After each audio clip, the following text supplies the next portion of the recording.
Bueno, en este video vamos a mirar el límite de una función de dos variables. Es ¿cómo hablamos o cuando hablamos de que una función de dos variables tiene un límite? Entonces resulta que aquí dice que la función tiene un límite en un punto AB, en este punto AB, en este puntico AB, ¿sí? Si los valores de f de xy, estos valores de f de xy, se acercan a L, se acercan a esa L, a este número, conforme XY se acerca a AB. O sea que si yo quiero aquí acercarme más a L, aquí nos acercamos más a AB. Y a medida que aquí nos acercamos más a AB, entonces aquí la función se va a acercar más a L. Y si aquí acercarme, ¿cuál es el problema de acercarme a AB en este punto? ¿Sí? Pues que estamos hablando del plano y hay muchas formas de acercarme a AB, no como en el cálculo 1, que en el límite de una función de una variable, para acercarme a A solamente había izquierda y derecha, sino que acá, cuando a mí me dicen acercarme a AB, el punto puede estar acá, o puede estar acá, o puede estar acá, o puede estar acá. O sea que hay infinitas formas de acercarme a AB. Pero ¿cuándo el límite entonces existe? Cuando al acercarme a AB de cualquier forma, la función se está acercando a L. Y si quiero acercarme más acá, f de x ya acercarme más a L, entonces acá voy a acercarme más a AB. Acercar, ¿no? Acercar. No necesariamente llegar hasta AB. ¿Sí? Por eso inclusive aquí le estoy diciendo, lo estoy haciendo con un huequito. ¿Sí? Porque, ¿esto qué es? Esto es un disco abierto con centro en AB, pero posiblemente AB no pertenece a ese disco. ¿Sí? Entonces es un disco abierto con centro en AB, pero posiblemente AB no pertenece a ese disco.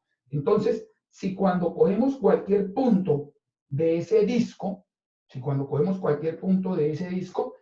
la función en ese punto va a ser un número cercano a L. Entonces ese límite sería L y lo escribimos de esta forma.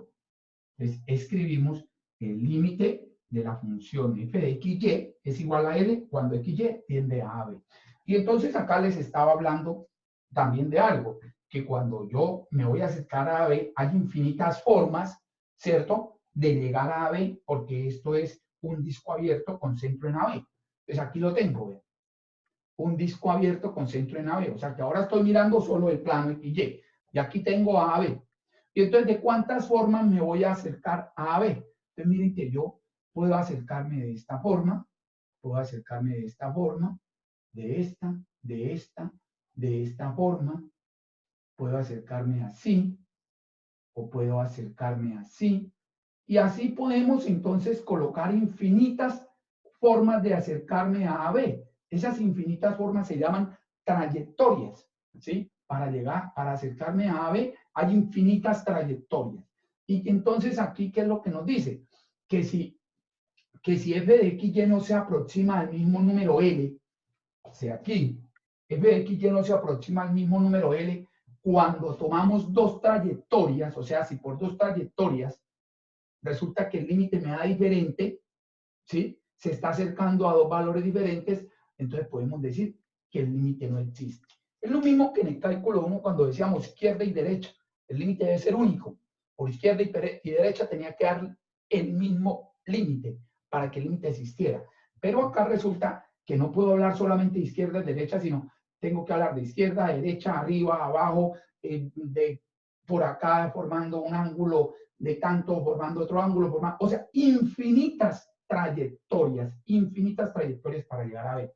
Si yo cojo dos de esas infinitas y me doy cuenta que el límite es diferente, ya ese límite no existe. Bueno, aquí vamos a hacer unos ejemplos de cómo hallar unos límites, pero teniendo en cuenta que los límites en las funciones de dos variables vamos a utilizar también las mismas propiedades de los límites de funciones de una variable. El límite de una suma es la suma de los límites, el límite de un producto es el producto de los límites, el límite de una constante es la misma constante, ¿cierto? Todas esas propiedades que si uno puede, que cuando me dan una indeterminación, ¿qué es lo que busco? Busco una función, ¿cierto? Que sea igual a la función que tenemos en el límite, pero que en esa función no me dé esa indeterminación para ese punto, o sea, que sea igual para valores diferentes a A. Entonces, todas esas propiedades que se ven en cálculo 1 las vamos a aplicar aquí para resolver los límites. Entonces, acá, por ejemplo, ¿cómo resolvemos este límite? Entonces, sabemos que en los límites lo primero que uno hace es reemplazar, ¿sí? Y observar el resultado que no me dé una indeterminación, ¿sí? O también me puede dar una constante diferente de 0 sobre 0, entonces decimos que el límite no existe, que eso también es una propiedad de los límites. Entonces acá, cuando reemplazo el 1, entonces si reemplazo el 1, ¿qué me da?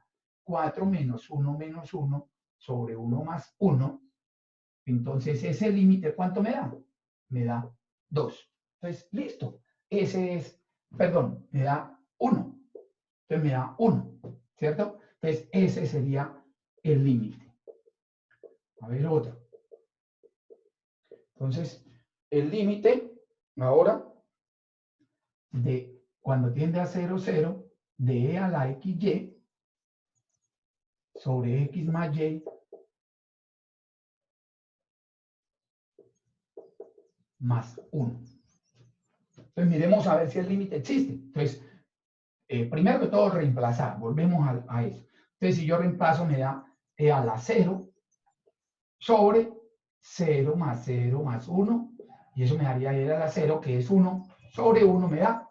Entonces, de una vez coloquémoslo. Entonces, daría e a la 0, que es 1 sobre 1, da 1. Listo. Ahora miremos otro. El límite, cuando xy tiende a 1, 1, y entonces tenemos este. xy menos x menos y más 1 sobre x al cuadrado menos 2x más y cuadrado menos 2y y más 2. Entonces miremos ese límite. Resulta que cuando reemplazo el 1, 1 por 1, 1, menos 1, 0, menos 1 da menos 1, más 1, 0. Y abajo, 1, aquí me daría este 1, ¿cierto? Menos 2, daría menos 1, más 1, vuelve y me da 0, menos 2, por 1 da menos 2, más 2, 0. Entonces, esto es una indeterminación, ¿no? Sabemos que esa es una indeterminación. Entonces, como es una indeterminación, vamos a mirar cómo puedo, o sea, observando, porque con la práctica, es que esto es de práctica, tenemos que observar la expresión a ver si de alguna forma yo puedo factorizar eso para cancelar, ¿sí? Así como se hace en el cálculo 1. Entonces vamos a mirar cómo podemos factorizar. Entonces aquí podemos colocar lo siguiente. Lo de arriba. Arriba tendríamos un factor común por agrupación, ¿cierto? Entonces sería x por y menos 1 menos y menos 1, ¿sí? Y abajo, este x al lado menos 2x más 1 de acá, eso es un trinomio cuadrado perfecto. Y aquí está el otro, y al lado menos 2y más 1, otro trinomio. Entonces tendríamos x a la 2 menos 2x más 1, cerramos, más y a la 2 menos 2x más 1. Vamos a mirar si podemos cancelar algo. xy tiende a 1, 1, y entonces arriba me daría y menos 1 factor común que multiplica a x menos 1.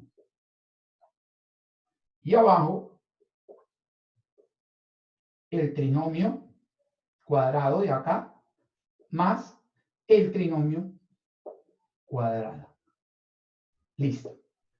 Ahí está lo máximo factorizado que se puede. Pero ¿qué pasa?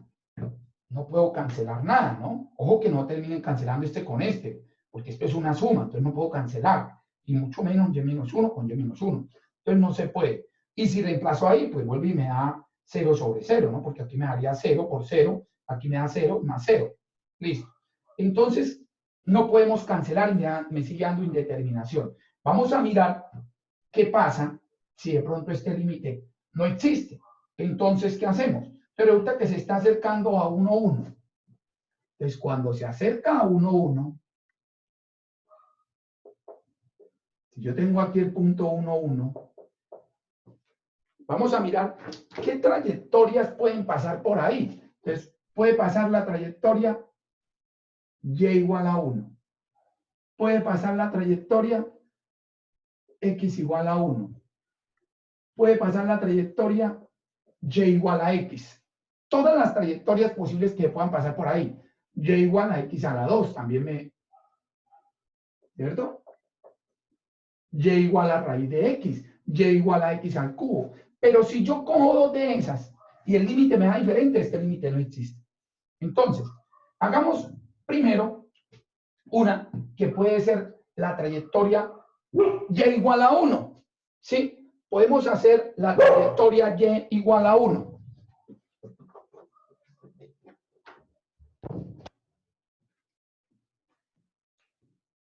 Entonces, cuando hacemos la trayectoria y igual a 1, entonces acá, si yo reemplazo, ¿sí? Vamos a hacer y igual a 1. Entonces, ese límite, ¿cómo nos queda? Reemplazo la y por 1 y la x se sigue acercándose a 1. O sea, convierto esto en un límite con una sola variable, porque a la y la voy a reemplazar por 1. Entonces, si yo reemplazo la y por 1, mire, aquí me daría 0 por x menos 1. O sea, quedaría el límite de 0 por x menos 1 sobre x menos 1 al cuadrado más 0. X menos 1 al cuadrado más 0. ¿Sí? O sea que eso me daría el límite cuando x tiende a 1 y 0 por x menos 1 da 0 sobre x menos 1 al cuadrado. ¿Sí? Pero ese x menos 1 al cuadrado no me da 0, porque acuérdense que x se está acercando a 1, más no que sea 1. ¿Sí? El que fue 1 fue la y. Entonces diríamos que 0 sobre un número diferente de 0, pues va a dar 0. Entonces, ese límite, a lo largo de esa trayectoria, cuando lleva al 1, ¿sí? Cuando lleva al 1, podemos decir que ese límite de la función me da 0. ¿Sí? El límite de esa función me daría 0 a lo largo de esta trayectoria. Listo. Ahora, ¿qué vamos a hacer? Busquemos otra trayectoria que no me dé 0. ¿Sí? Entonces, si yo cojo x igual a 1, vuelve y me da 0. Porque es el mismo procedimiento casi. ¿Cierto? Pero, en cambio, si yo reemplazo y hago la trayectoria y igual a x, entonces este se convertiría en x y este se convertiría en x. Entonces los dos de abajo los podría sumar. Y cuando los puedo sumar, entonces esto me queda en términos semejantes y me queda un x menos 1 al cuadrado más x menos 1 al cuadrado me daría 2x menos 1 al cuadrado y lo voy a poder cancelar con el x menos 1 de acá que me va a quedar arriba. Entonces, si ahora cogemos la trayectoria y igual a x, entonces, ¿cómo nos queda? El límite y arriba, entonces me quedaría x menos 1 por x menos 1 y abajo x menos 1 al cuadrado más x menos 1 al cuadrado. Cuando x tiende a 1. ¿Sí? Porque la que cambié fue la y por x. Y la x sigue acercándose a 1. Entonces ese límite me daría x menos 1 al cuadrado y abajo 2x menos 1 al cuadrado. Cuando x tiende a 1. Y entonces, ¿qué va a pasar? Que estos dos se pueden cancelar y entonces ese límite es 1/2. ¿Qué quiere decir eso? Que con la trayectoria y igual a x, el límite me da 1/2. y con la trayectoria y igual a 1, el límite me da 0. Entonces, ¿qué podemos concluir? Que el límite de la función cuando XY tiende a 1, 1, no existe. ¿Sí? Porque resulta que aquí, por esta trayectoria, miren, con esta trayectoria el límite me da 0. ¿Sí? Y con esta trayectoria el límite me da un medio n. Entonces tengo dos trayectorias y los límites me dan diferentes, entonces el límite no existe. En ese caso, entonces el límite podemos decir que no existe. Vamos a mirar este ejercicio también. Aquí tenemos que cuando reemplazo 0, aquí me da 0, 0, 0, 0. Entonces esto me da 0 sobre 0. Pues vamos a mirar otra vez a ver si puedo factorizar para llegar a cancelar. Si no puedo factorizar, me toca mirar a ver de qué otra forma se puede o probar que no existe. Mirar a ver si es que no existe.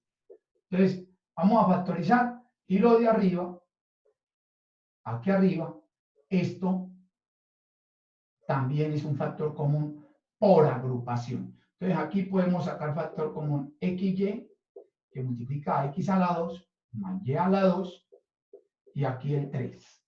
Y me queda X a la 2 más Y a la 2. Y acá X a la 2 más Y a la 2, que es el denominador. Y entonces, al factorizar arriba, factor común X a la 2 más Y a la 2, que multiplica a XY menos 3. Y X a la 2 más Y a la 2. Y entonces, miren que acá sí podemos cancelar esto. Y esa expresión es la que me estaba dando el 0 sobre 0. Entonces, al cancelarlo, encontramos otra función, que es la función XY menos 3, ¿sí? Y esa función es igual a esta función para valores diferentes para puntos diferentes a 0, 0, ¿sí? Entonces, sería el límite de XY menos 3. Y cuando reemplazo aquí el 0, el 0 por 0 menos 3, el resultado es menos 3. Entonces, ese límite sí existe y ese límite entonces sería igual a 3. Ese límite entonces es 3. Vamos ahora a resolver límites utilizando las coordenadas polares. Ya sabemos que las coordenadas polares entonces son que yo tengo el punto XY y ese punto XY lo voy a transformar utilizando la distancia del punto al origen, que es R, y el ángulo, que es el ángulo que forma con el eje positivo de las X, el eje positivo de las X. Entonces, X aquí va a ser igual. Entonces, X es este lado del triángulo. Entonces, ese es, como es el adyacente, es R coseno. Y este, que es el opuesto Y, es R seno. ¿Sí?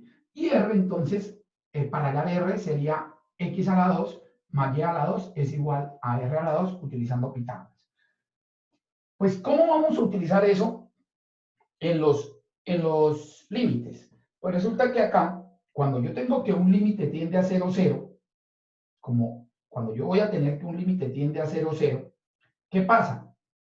Cuando ese límite, cuando me acerco a ese punto, por todas las formas posibles de acercarme a ese punto, si yo me acerco a ese punto por todas las formas posibles, es como si tuviera puntos muy cercanos a ese 0, 0, ¿cierto? Y esos puntos muy cercanos a 0, 0, ¿qué tienen en común utilizando polares? Pues que esta R tiende a 0. O sea, si este punto no está sino acá, sino que está por acá. Y si está por acá, donde quiera que esté alrededor de 0, 0, pues, ¿qué tienen en común? Que R tiende a 0. Entonces, este límite, cuando hacemos transformación a polares, ese límite lo voy a escribir como el límite cuando R tiende a 0. O sea, que voy a tener en cuenta solo R. Y esta función escrita en polares, entonces me queda una función de R teta. ¿Sí? Entonces, esa función nos va a quedar con variable R prácticamente, ¿sí? Con variable R. Ahora, ¿qué pasa cuando resolvemos ese límite? Entonces resulta que si yo resuelvo ese límite, la función de R teta, cuando R tiende a 0, ¿sí? Puede ocurrir entonces dos cosas. Puede ocurrir que el resultado me dé una constante, y entonces pues ese es el límite si me da una constante, si es una, sí, K constante, entonces ese sería el límite, ¿no? Cuando me da K, entonces ese es el límite. Pero puede ocurrir que me dé una función de teta. Entonces, ¿qué pasa cuando me da una función de teta? Entonces, quiere decir que, el límite está dependiendo de las trayectorias, porque si me da el límite me da una función de teta, quiere decir que está dependiendo de cómo estamos acercándonos al punto. Entonces, puede ser, está dependiendo de si teta es pi, o si teta es pi medios, o si teta es pi cuartos, o sea que van a haber infinitos límites. Entonces, cuando me da una función de teta, el límite no existe. ¿Sí? En cambio acá, pues este sería el límite. El límite sería K. Y entonces ese límite sí existe. ¿Sí? Aquí, ¿qué es lo que no existe? El límite no existe. ¿Sí? Pero ¿cuándo vamos a poder utilizar polares? Ojo, ¿cuándo podemos utilizar polares? Si ese G de teta, ¿sí? No es de la forma, no es de la forma 0 sobre 0 para algún valor de teta. Para algún valor de teta. Si no es de la forma para algún valor de teta, 0 sobre 0 para algún valor de teta, sí se puede utilizar polares.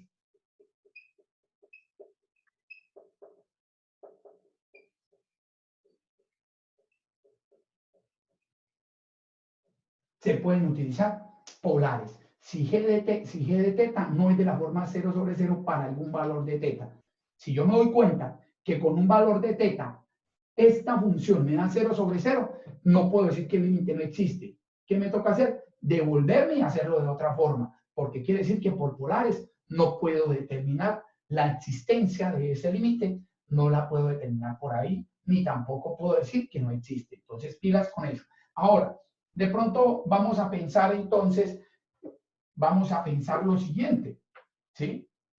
De pronto vamos a decir, no, pero entonces solo podemos hacer límites cuando tienden a 0, 0.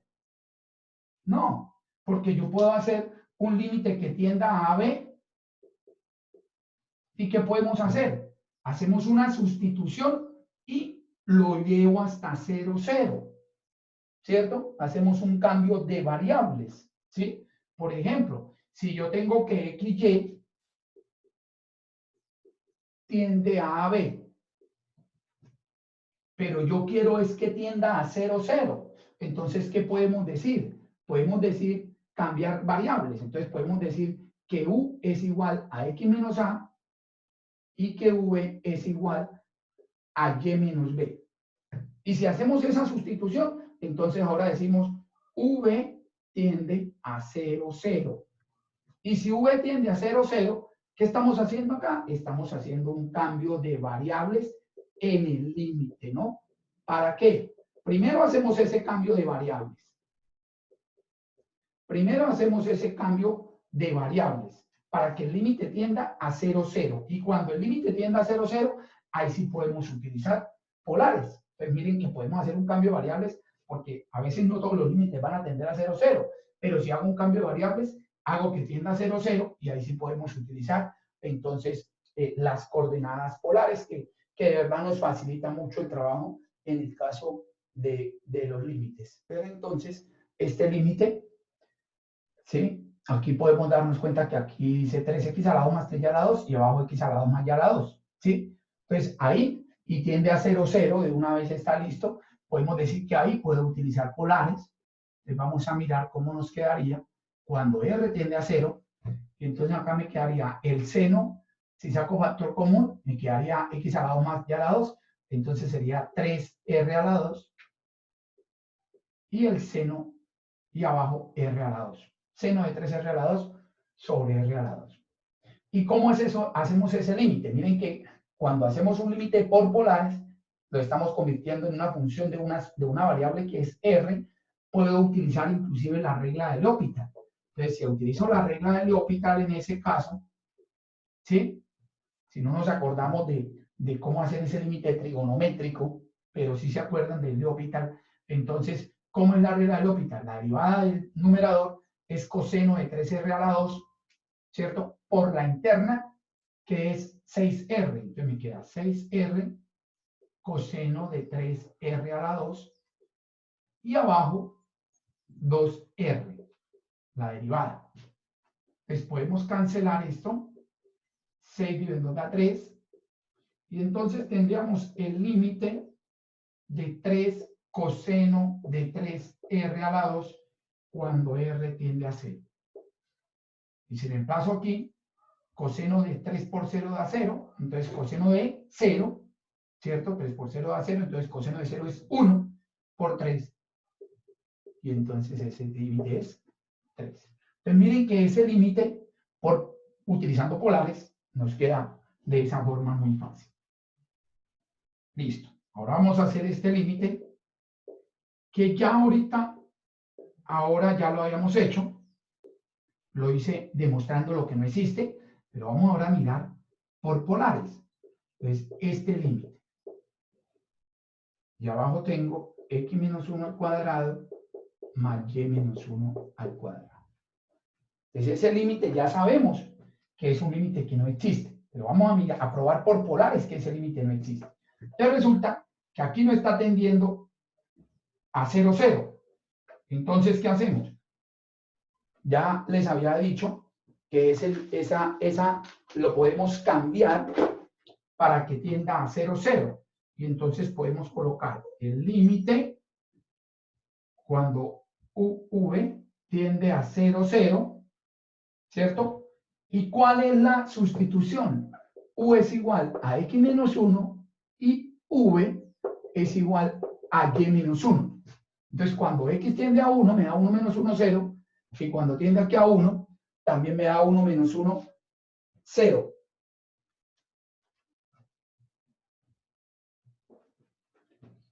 Y entonces acá me quedaría, cuando v tiende a 0, 0, de u por b, ¿cierto? Esto sería u a la 2 y aquí b a la 2. ¿Sí? Y cuando tenemos ese límite, ahora sí puedo utilizar polares. Entonces, si utilizo polares ahí, entonces me quedaría el límite cuando r tiende a 0, ahora sí, podemos decir u, que es r coseno teta, y v es r seno teta. Y abajo sería r a la 2. Entonces resulta que aquí podríamos decir que ese r a la 2 se cancela con r y con r, y me queda el límite cuando r tiende a 0 del coseno de teta por seno de teta. O sea, me queda una función de teta, no hay donde reemplazar la r, o sea que el resultado es coseno de teta por seno de teta. ¿Por qué podemos utilizar polares en este ejercicio? ¿Por qué? Porque la función que me da, que es una función, podemos decir que g de teta, ¿qué pasa con esa función? Esta función nunca va a ser de la forma 0 sobre 0, nunca, ¿cierto? Luego me da una función coseno de teta por seno de teta que no va a ser de la forma 0 sobre 0. Entonces, ¿qué podemos decir? Que está dependiendo de teta, luego está dependiendo de la trayectoria, está dependiendo de dónde está, por dónde nos estamos acercando, si formando un ángulo de pi sextos o de pi cuartos o de pi medios o de, bueno, y así sucesivamente. Entonces está dependiendo de un ángulo. Luego podemos decir que ese límite no existe, ¿cierto? Y si ese límite no existe, este no existe. Y si no existe este, pues no existe este. Entonces, ahí quedó demostrado que el límite de la función, cuando xy tiende a 1, 1, no existe. Ahí demostramos un límite que no existe, utilizando polares, inclusive utilizando otra sustitución aparte de polares, y en este sí un límite que me da una constante que es 3. Eso es utilizando las coordenadas polares entonces.